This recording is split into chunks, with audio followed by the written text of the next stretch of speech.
बार बार यहाँ पे बात आ रही है उसको नजरअंदाज किया जाए डायरेक्टली क्यों कर रहे हैं लागू और भगवान को मान। वो ये बात है कि यहाँ पे जो बात हो रही है ये पूरा मूवमेंट जो है, ये मूवमेंट है ना, मूवमेंट जो है किसी हिंदू को मुसलमान से लड़ा लोग सुनना सर, सुनने की आदत आ खाली बात करने से नहीं होता। हर एक के दिल में गड़बड़ा है, हर आदमी के जज्बात रहते हैं, लेकिन the point, the major basic point क्या है कि देश में इस वक्त जिस किस्म की अराजकता है, देश में जिस किस्म का जो मीडिया इन्फिल्ट्रेशन है, देश में जिस किस्म की हुकूमतें चलती हैं, देश में जिस किस्म का जो है नफरतों की राजनीति चलती है, उस राजनीति के खिलाफ अगर आज आवाज आपको हिस्ट्री को करेक्ट करके नहीं करेंगे तो आप कैसे देश को चलाएंगे? The point is not that what Nizam did or Razakars have done or the Britishers have done or any other people have done, what Vallabhbhai Patel has done, what mistakes Pandit Jawaharlal Nehru has done, what facts Mr. Sundarlal has given in this report. That's all history. But when it is manipulated, आप मेरी बात को गौर से समझिए। जब हकायक को जैसे आपके साथ गुजरा, आप एक 9 साल के बच्चे होके आज तक तलमला, वो सच्चाई है। मैं यकीन से कह सकता हूं कि आपके साथ जो बात गुजरी बिल्कुल सच है, लेकिन ये बात बिल्कुल पूरी नहीं होती जब तक ये न कहा जाए कि जिस तरह आपके साथ गुजरी है उस तरह कई लाख लोगों के साथ गुजरा है। इस बात को तस्लीम करते हुए ये बात करने की जरूरत है। सुंदरलाल पटवा की रिपोर्ट कहती है कि 2.5 से 3 लाख लोग मारे गए। मेरा सवाल ये है कि आप यहाँ पर बैठे हैं इत्तेहाद को फरोग देने के लिए। You have sat here for bringing peace, harmony and unity among communities, and the basics will come through rectification of the history. और अगर आज हुकूमत जो हिंदुस्तान की हुकूमत है, बीजेपी की जो हुकूमत है, आरएसएस जिसमें जो है बराबर के हिस्सेदार है, और मैं ये भी कहूंगा कि मुसलमान अगर कोई फिरका परस्ती की बात करते हैं वो लोग भी बराबर के जिम्मेदार हैं। इन सब की वजह से आज स्कूल्स में सिलेबस को मॉडिफाई करके नफरतों को फरोग देने का काम किया जा रहा है।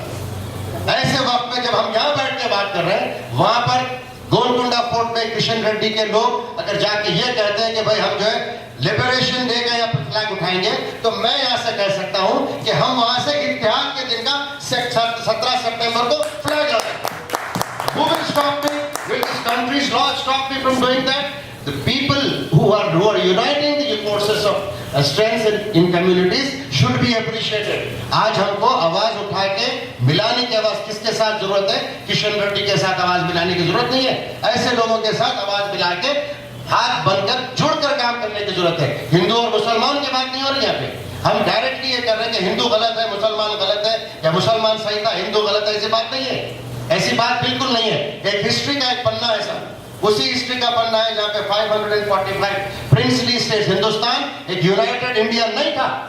ये यकीन रखिए, बात ये सच्चाई है हिस्ट्री की। ब्रिटिश गवर्नमेंट जब हिंदुस्तान में आई थी, ईस्ट इंडिया कंपनी एक बहुत ही शातिर मुहिम लेकर हिंदुस्तान में आई थी। ईस्ट इंडिया कंपनी क्या की थी? हिंदुस्तान जैसे ये जो सर्कल्स बने हुए उस तरीके के प्रिंसली स्टेट्स थे हिंदुस्तान में। वो उन लोगों ने कभी ये नहीं कहा आते ही कि भाई हम यूनाइटेड इंडिया के साथ अपना माहिदा करेंगे। वो लोग ऐसे माहिदे करें, 445 independent separate agreements they had signed with the princely rulers. Is it not a fact? It's a fact. तो उन रूलर्स में 98% लोग मुसलमान नहीं थे, मुसलमान नहीं थे। भोपाल का भी एक मुसलमान राष्ट्र था। यहाँ का जो स्टेटस था, जैसा हिस्टोरियंस बैठे हुए हैं आपकी बात के साथ, मैं उनकी बात से जोड़ के भी बात करने की हैसियत नहीं रखता क्योंकि मैं गलती कर सकता हूँ, लेकिन आपकी बातों की रोशनी में अगर कहा जाए कि हिंदुस्तान के अंदर हैदराबाद का एक बिल्कुल अलग मुकाम था, उसी तरीके से जिस तरीके से कश्मीर का आज भी है और रहा था पहले भी। हालांकि वहां पे हिंदू राज था, वहां पे हिंदू राजा था। वो हिंदू राजा हिंदू होने के बावजूद मुसलमानों ने हिंदू राजा का साथ दिया। ये तारीख है हिंदुस्तान की, वो अप्रिशिएट करने की बात है। यहाँ पर आज निजाम सरकार होने के बावजूद, मुसलमानों होने के बावजूद अक्सरियत 85% लोग यहाँ पर हिंदू थे। हिंदुओं ने, ये यकीन से बोल रहा हूं मैं आपको, उस वक्त के हिंदू यकीनन निजाम के साथ थे।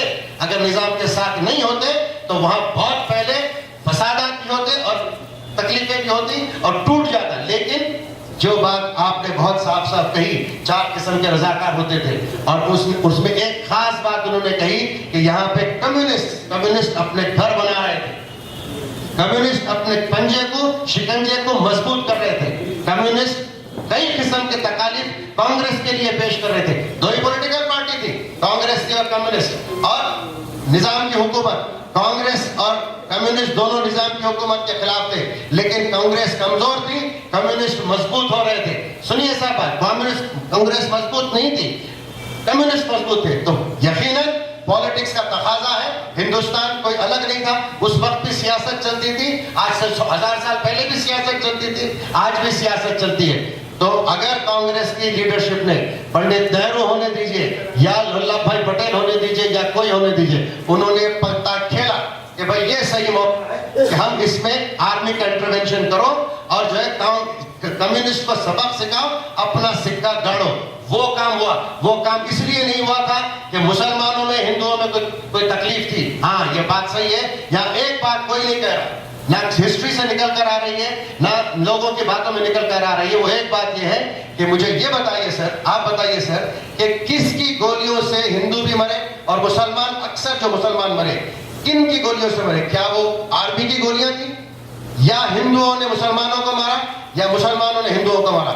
आर्मी की गोली, मुझे जहां तक समझ में आता है, आर्मी जब आई, it was a peaceful just marched into the state of Hyderabad, and without bloodshed, there is no liberation item in that. There is nothing like merger. 1 minute, sir. There is without much of a resistance. Yeah, without much of a resistance. And Mr. PM Munshi, I think, who was advisor in the government, he came to Nizam, and with a very soft tone, there was no issue. Before that, there was a treaty. There was treaty to be signed. And for your information, Vallabh भाई पटेल को हमेशा villain बताया जाता है। वल्लभ भाई पटेल उतना बड़ा villain नहीं था जितना लोग पेश करते हैं। उनको पेश करने की वजह भी कांग्रेस है। उनको पेश करने की वजह भी कांग्रेस है। I have read history. Vallabh भाई Patel was not as dangerous as Pandit Nehru, ये भी सच है। वल्लभ भाई पटेल ने पहले उस ट्रीटी को साइन किया जो निजाम सरकार के साथ होने वाली थी, जिसमें फॉरेन अफेयर्स एंड डिफेंस को छोड़कर इंडिपेंडेंट इंडिया में, इंडिपेंडेंट हैदराबाद स्टेट में एक अपनी हुकूमत को चलाने का उस पर फरमान था। उसको वल्लभ भाई पटेल ने पहले माना। तो हम ये कह देना कि वो कुछ हिंदुओं और मुसलमानों से या निजाम सरकार के खिलाफ, बिल्कुल नहीं था वो सब। ये सिर्फ कांग्रेस और सीपीआई सीपीएम, ये कम्युनिस्ट के खिलाफ जो झगड़ा था, उस झगड़े में मुसलमान और हिंदू यहाँ के पिस गए। हैदराबाद जैसे बेहतरीन निजाम स्टेट को एक धब्बा लग गया। और लिबरेशन या क्या उसके अंदर बात, अगर आखिरी बात जिसके उन्वान से बात हो रही है, वो ये बात है कि यह ना तो लिबरेशन था, ना इलेक्शन था, ना मर्जर था।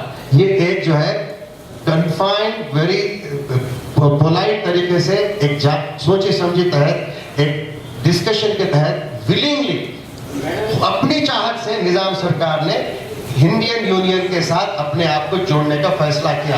कोई ये नहीं कह सकता कि अगर 1956 तक इंडियन यूनियन, पंडित नेहरू की गवर्नमेंट अगर निजाम सरकार को राष्ट्र प्रमुख मानने के लिए तैयार थी, कोई हिंदुस्तानी को, आजाद हिंदुस्तान के किसी भी हिंदुस्तानी को ये हक नहीं पहुंचता ये कहने के लिए कि कहीं हिंदुस्तान की हुकूमत और निजाम सरकार के दोनों के बीच में कोई कशीदगी थी या उनके अंदर झगड़ा था। It was not at all A liberation, it was a unified effort. वो अच्छे उसमें, और वो एक सवाल यहाँ उठता है कि जब निजाम ने ऐसा किया, जैसलमेर के जो सिंह साहब थे, जो प्रिंसली स्टेट था सर, उनकी एक सीक्रेट मीटिंग हुई किसके साथ? पाकिस्तान के जिन्ना के साथ। क्या सीक्रेट मीटिंग हुई साहब? एक हिंदू राजा पाकिस्तान के होने वाले प्रधानमंत्री या ये father of the nation whatever, Jinnah के साथ बैठ के खुफिया मीटिंग होती है। उस मीटिंग में वो जोधपुर के राजा से क्या मीटिंग होती है? देखो जोधपुर के राजा साहब, आपको हम वोट देंगे, आपको एक्सेस देंगे, आप पाकिस्तान के साथ जोधपुर को जोड़ दो।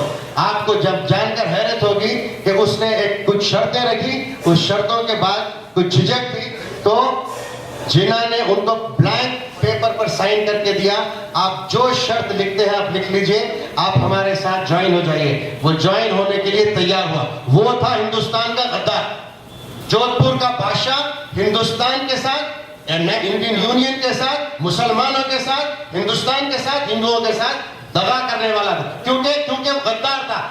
निजाम सरकार गद्दार नहीं था। कल अगर टीवी पे ये दिखा रहे हैं कि भाई स्क्रॉल चला के कि निजाम सरकार भागे, वो भागने वाला था। अपने मुल्क को लेके, अपने अवाम को लेके, अपनी दौलत को लेके पाकिस्तान भागने के एक हिंदू तैयार हो गया था। निजाम सरकार गद्दार नहीं था। बस कोई बात, बस ये बात है, ये हिस्ट्री है।